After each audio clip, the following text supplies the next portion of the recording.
pembelajaran hybrid, menyiapkan lingkungan dan model pembelajaran hybrid. Nah, ini akan disampaikan oleh Bapak Dedi Setio MPD. Saya akan bacakan CV dari beliau. Profil singkatnya adalah Bapak Dedi Setio Afrianto, MPD. Ada IG-nya di sana dan blognya. Mungkin Bapak Ibu bisa tengok-tengok dari sana, belajar lagi. Pengalaman beliau adalah, beliau sekarang menjabat sebagai Direktur Pendidikan Nurul Fikri Boarding School Bogor dari Juli 2020 sampai sekarang.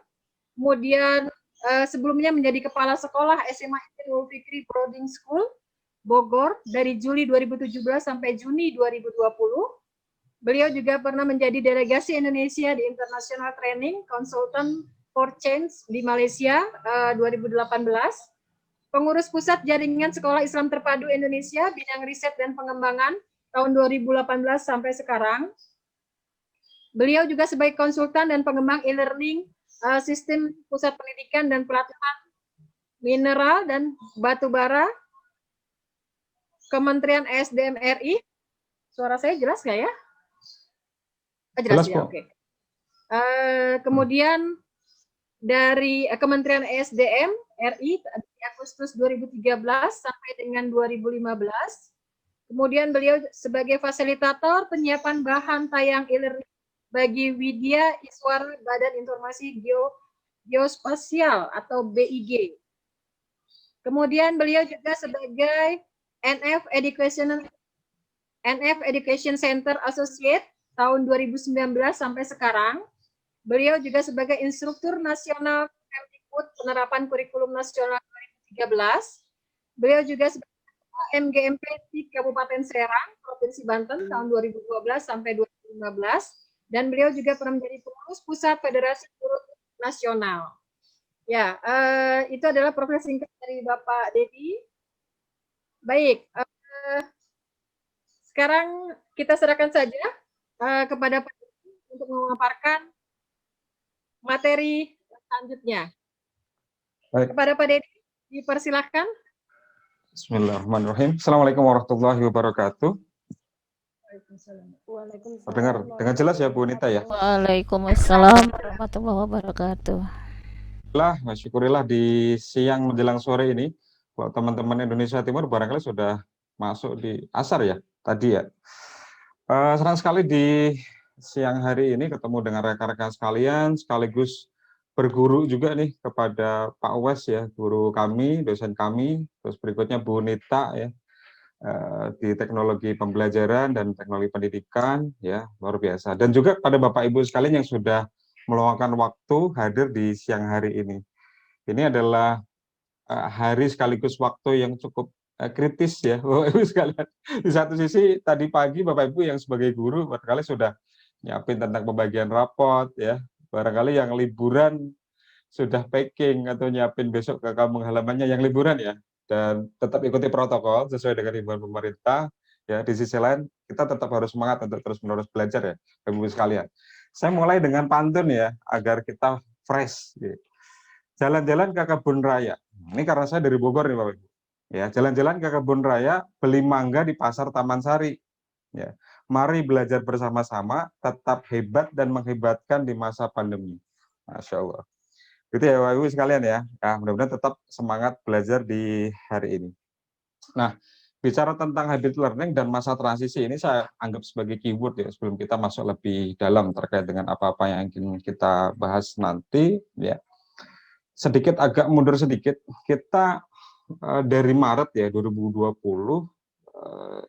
dengan sukarela ataupun terpaksa kita semua masuk pada satu fase ya, di mana anak-anak waktu itu kembali ke rumah, mereka menyiapkan belajar dari rumah, guru-guru dalam waktu yang singkat, kalau nggak salah hitung sepekan maksimal 2 pekan ya, kita di sekolah juga harus menyiapkan berbagai macam bahan konten untuk mengelola pembelajaran jarak jauh. Dan sekarang udah ada di bulan Desember ya Bapak Ibu sekalian ya, di mana kita kemarin juga sama-sama menyimak yang tadi sudah dipaparkan juga oleh Bu Nadiana, Kadisdik DKI, tentang SKB pemerintah ya di 20 November silam. bahwa salah satu poinnya adalah emban adanya pembukaan sekolah atau PTM, ya, pembelajaran tatap muka, itu ada di sekolah. Ya, pun itu ada syarat dan ketentuan berlaku kan. Salah satunya adalah kesiapan orang tua untuk mengirim putra-putrinya kembali ke sekolah. Sehingga adanya penerimaan atau kesiapan orang tua membuat sekolah pada akhirnya akan pada satu situasi di mana, oh, nanti akan ada siswa yang masih PJJ nih.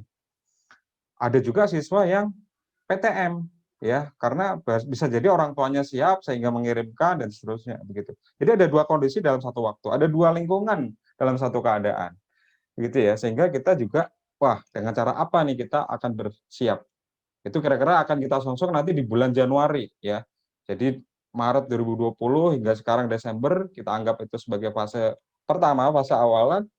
Berikutnya nanti di Januari nih di fase 2 sampai dengan tahun ajaran baru barangkali ya, kita masih dengan situasi yang sama, dan di bulan Juli tahun 2021 apa yang akan terjadi nanti. Nah, let's see Bapak Ibu sekalian ya. Yang jelas kita di sekolah memang harus menyiapkan segala sesuatunya.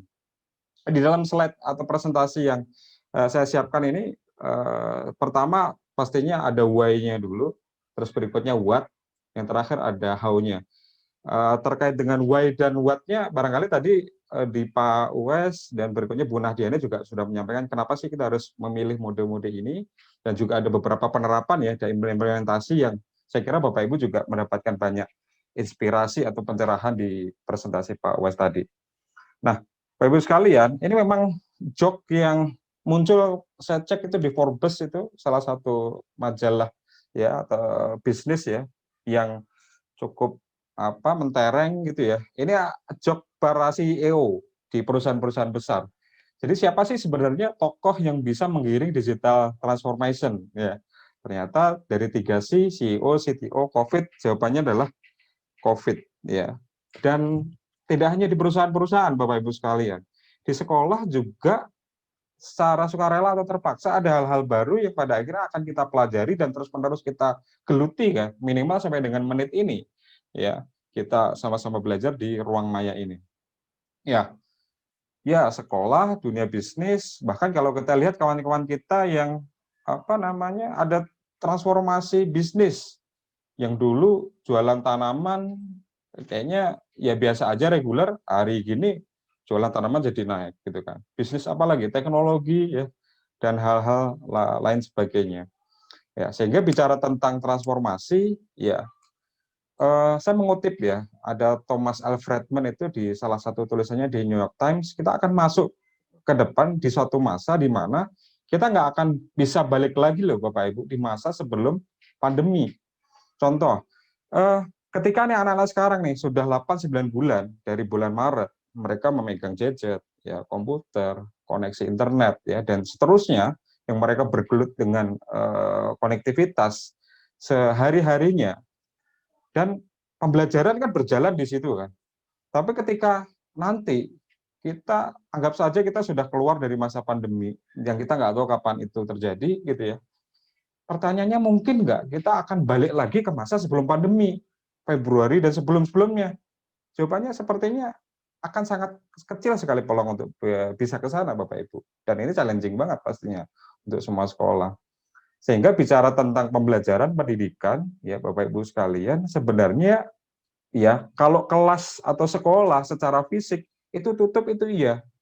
Tapi sejatinya sebenarnya pembelajaran ya itu tetap terus berjalan. Ini saya kutip dari namanya Vicky Cradle, ini beliau sebagai seorang guru juga. Jadi help fight the myth that schools are not open. Ya, my virtual classroom is full of wonder. Jadi virtual classroom saya itu sebenarnya adalah penuh dengan keajaiban, ya. Terus berikutnya dengan kegembiraan dan resilient, itu ya. Yang jelas ada ketangguhan di sana. Ini saya bold atau saya kasih di sini ada warna kuning, ya. Jadi by saying they are not open, ketika kita bicara bahwa mereka tidak terbuka, berarti seolah-olah kita seperti menghapuskan peranan guru dalam pembelajaran dan siswa interaksinya di beberapa waktu ini, gitu ya Bapak Ibu sekalian ya. Sehingga ya ini keywordnya adalah pembelajaran kita masih tetap berjalan loh, bahkan penuh dengan keajaiban. kesukacitaan gitu ya. Sehingga anak-anak kita dan kita juga menikmati pembelajaran itu gitu ya. Walaupun katakanlah tutup ya tutup tuh bangunannya aja loh, tapi pembelajaran tetap terus-menerus berjalan dengan menyenangkan. Nah, saya kepo nih Bapak Ibu sekalian nih, sebagian barangkali adalah sebagai manajemen pendidikan ya di sekolahnya masing-masing, terkait dengan rencana-rencana ke depan di bulan Januari dan seterusnya. Bapak Ibu, di sekolahnya masing-masing sudah sampai sejauh mana ya menyiapkan terkait dengan hal ini? Izinkan saya untuk launching polling ya di depan sini. Oke, saya agak geser ke kanan barangkali. Oke, menghalangi. Bapak Ibu, saya buka open ya. Polling baru saja. Pertanyaan saya adalah sebenarnya bagaimana rencana sekolah Anda, Bapak Ibu sekalian, dalam menyambut semester 2 nanti? Saya kasih 5 opsi ya. Pertama, PJJ full. Oh, masih dengan kemarin nih, Pak Dedi. Yang kedua, oh sudah PTM full kok, daerah kita aman, dan seterusnya orang tua siap. Yang ketiga, sebagian PJJ, sebagian PTM. 4, ragu-ragu, ya bisa jadi kemarin sudah ada keputusan, berikutnya dianulir, yang 5 bahkan belum ada keputusan. Saya kepo banget nih.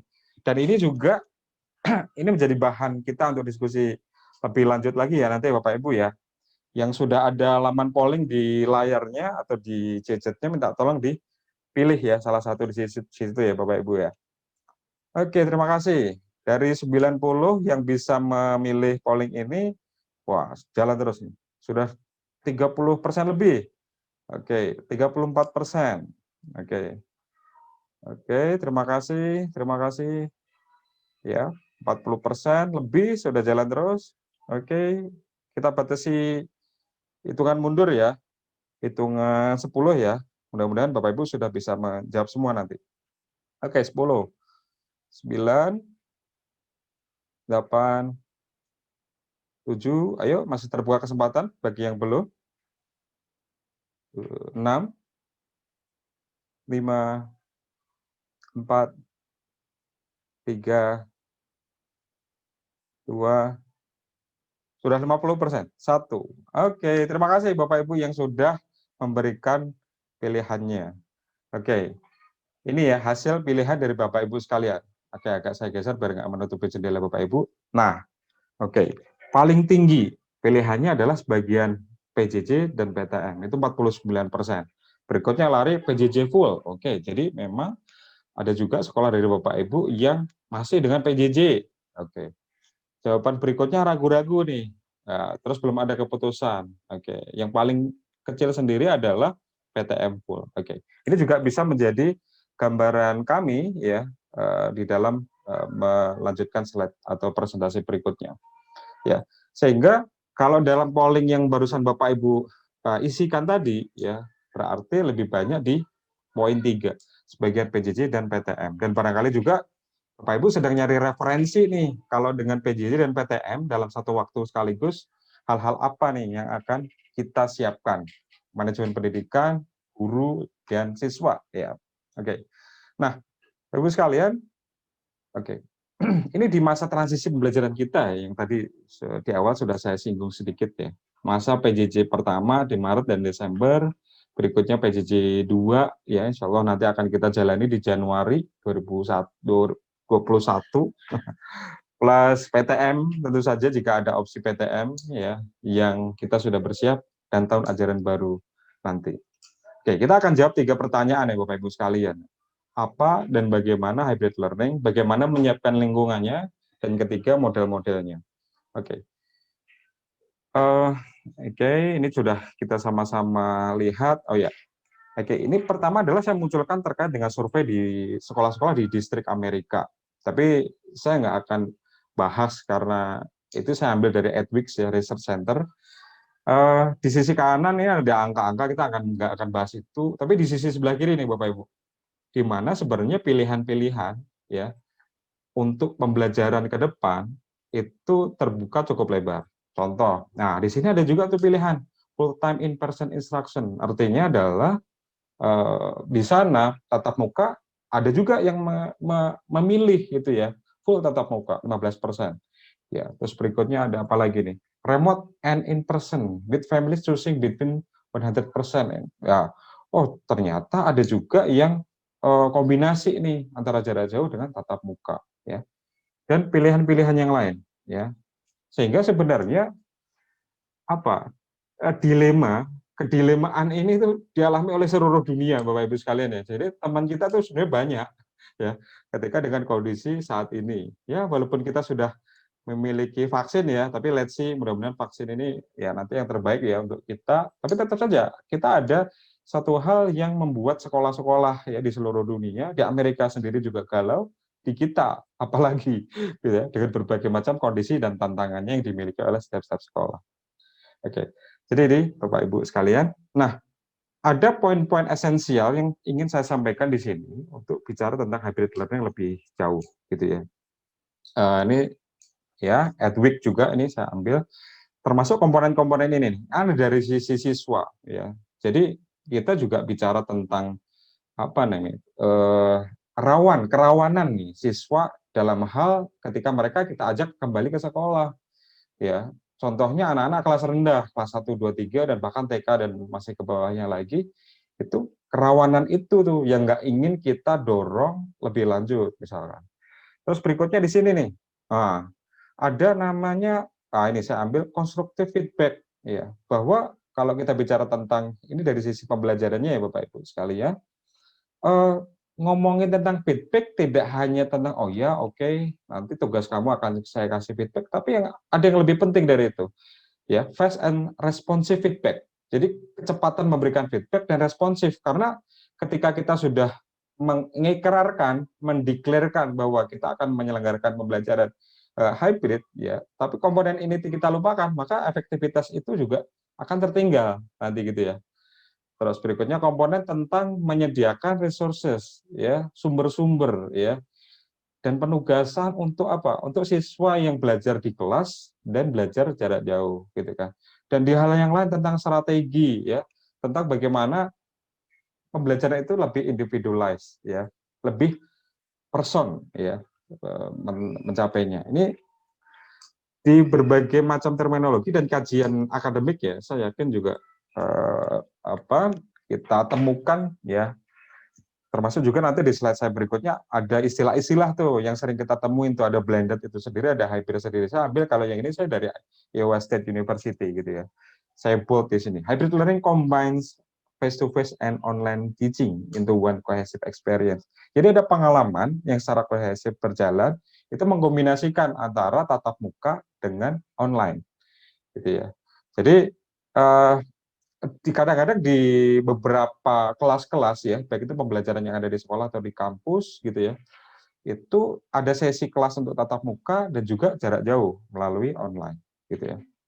Nah, pembelajaran online atau hybrid learning ini diambil paling tidak ada 3 hal ya. Yang pertama ada personalize ya.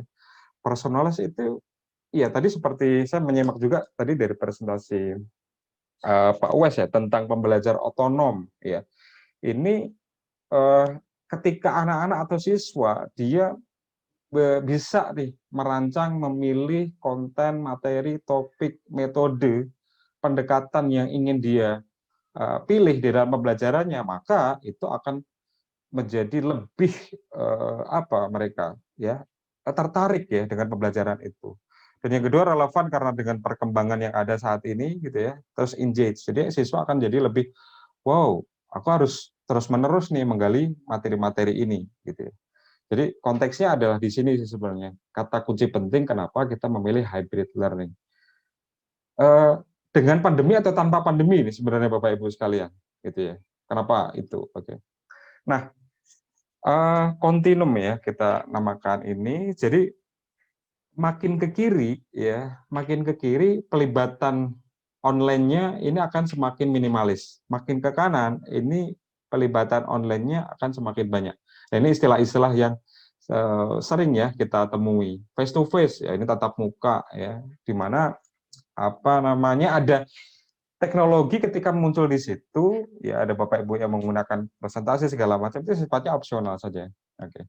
Nah, kalau di kedua ini ya, blended ini ya, ini saya ambil terminologi dari Iowa State University juga, bahwa sebenarnya kalau bicara tentang blended, mostly interaksi itu sebenarnya berjalan dengan konvensional gitu ya. Plus ya, tapi ada plusnya.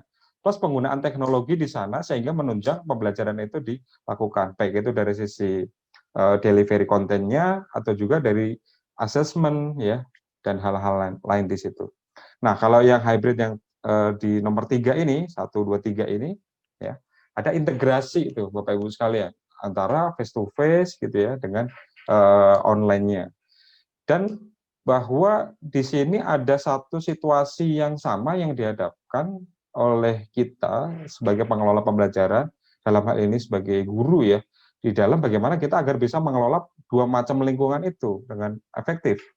Ya, yang paling kanan tentunya online ya, jadi pembelajaran semua jarak jauh, baik itu sinkronus ya ataupun asinkronus tentunya gitu ya. Nah, bicara tentang otonomi pembelajar, ini lifelong learner ya, pembelajar sepanjang hayat. Ini kalau di hadis kita juga sering baca dan sering dengar juga ya, bahwa endingnya itu sebenarnya dengan adanya pandemi atau tidak, kita membuat satu lingkungan ya, sekolah-sekolah kita atau kelas-kelas kita di mana ketika anak itu menyenangi pembelajarannya, mereka pada akhirnya akan menjadi pembelajar sepanjang hayat. Tapi kan itu ada stepping-nya. Apa itu? Kita mulai dari fleksibilitas. Sehingga sebenarnya masa pandemi ini di mana kita jadi lebih dekat dengan penggunaan teknologi jarak jauh gitu ya. Sehingga membuat ini menjadi lebih boosting, menjadi lebih cepat ya kondisi shifting ini ya. Dan hal itu juga akan menunjang kepada kita yaitu adanya fleksibilitas ya, anak-anak menjadi bisa memilih mode ya, waktu, materi, media dan bahannya sendiri, sehingga akhirnya mereka pembelajar otonom yang pada akhirnya mereka ini nih Bapak Ibu menentukan goals-nya sendiri, strategi, evaluasi, dan mereka bisa merevisi, oh ternyata aku besok kalau belajar itu strateginya begini loh, oh itu ternyata kalau ditambah begitu akan jadi lebih efektif loh, oh kalau ditambah ini akan mendapatkan ilmu yang lebih banyak loh, dan seterusnya. Itu ya.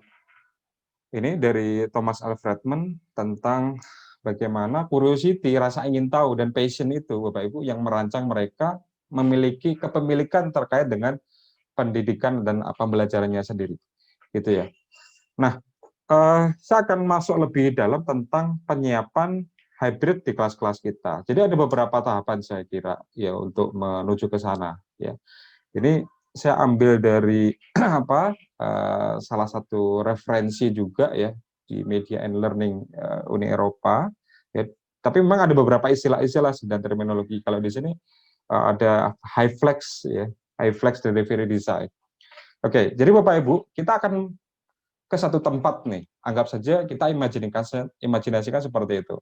Kita akan menuju ke satu tempat, lalu apa nih yang menjadi tantangan, apa yang menjadi kesempatan di dalam kelas atau sekolah kita dalam kesuksesan kita untuk menuju ke satu titik itu. Saya mengajak kita semua, dan ini juga menjadi bagian dari manajemen sekolah ya, untuk apa? Mengkulik-kulik ini tantangannya apa, peluangnya apa, kira-kira begitu. Nah ini ada satu hal yang bisa kita assess dalam rangka untuk kesiapan sekolah kita ke depan.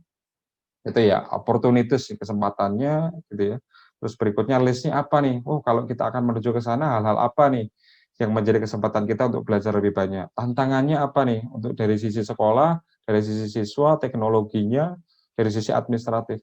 Sehingga maksud saya Bapak Ibu sekalian, bukan tentang tren atau arahan pemerintah, tapi secara sadar dan secara logis kita mengambil satu pilihan itu untuk sekolah-sekolah kita berdasarkan pertimbangan yang matang gitu ya, sehingga kita punya waktu nih sekian waktu yang tersedia nih menuju ke semester 2, kita siapkan tuh hal-hal itu. Oh kemarin apa namanya di Sarpra kita tuh sudah melakukan penganggaran, sudah ada beberapa alat-alat tuh yang bisa digunakan. Oh kemampuan guru-guru kita sejauh mana ya kita akan mengupgrade SDM kita ya. Oke, kalau ngomongin tentang kemampuan anak-anak, saya kira mereka akan belajar lebih cepat sih ya daripada para teman-teman guru gitu kan. Oh Kak, minta tolong isikan Google Form, mereka akan sangat cepat sekali. Kak, minta tolong pelajari Google Classroom, wah mereka akan cepat sekali itu ya. Tapi untuk guru kan tantangannya berbeda ya, kita sama-sama tahu. Sehingga kita butuh text time untuk menganalisis hal itu ya. Jadi kalau ada apa namanya list of problem solving, wah ini dari Pak di kolom-kolom sebelumnya ketika ada hal-hal atau kesempatan-kesempatan itu goals-nya apa ya, dan di bagian bawah adalah challenge atau tantangan-tantangan hal yang kita persiapkan. Oke, jadi ini adalah bagaimana kita menyiapkan untuk pembelajaran ke depan. Nah, saya akan breakdown kepada lingkungan hybridnya itu sendiri sesuai dengan topik yang dipilihkan kepada 5 step, ya 5 hal. Oke, jadi dari 5 hal itu awalnya nanti akan generik, mulai dari step pertama kita ngomongin tentang goal semesteran, gitu ya. Terus kemudian memetakan materi, hal-hal apa saja yang perlu kita siapkan, termasuk juga instrumennya juga. Mudah-mudahan di waktu yang tersedia cukup ya untuk kita ulas ya Bapak Ibu. Terus berikutnya skenario medianya, tentukan modelnya, di model pembelajaran yang poin 4 ini saya juga siapkan ada 4 juga ya. Karena dengan kondisi dan keunikan masing-masing daerah dan sekolah, saya kira ya kita juga butuh nih model-model apa yang cocok nih untuk sekolah kita gitu kan. Ada juga model untuk sekolah boarding atau pesantren barangkali yang sudah siap-siap juga untuk kebuka, ada 2 pendekatan atau 2 model itu, dan 2 yang lainnya nanti bisa juga digunakan untuk sekolah-sekolah negeri ya atau sekolah full day ya kalau di sekolah Islam terpadu. Yang terakhir, yang kelima tentunya tentang simulasi. Oke, kita akan masuk lebih jauh di masing-masing step ini. Nah, bicara tentang kita kan ke depan akan menyiapkan ya satu lingkungan baru di mana kita juga siap menyambut PTM dan PJJ dalam satu waktu. Sehingga kita kan juga nggak ingin guru-guru kita menyelenggarakan proses pembelajaran itu ala kadarnya, ya. Sehingga kita akan merancang bagaimana agar teman-teman guru ketika di dalam pembelajaran itu mereka by design, by planning gitu ya.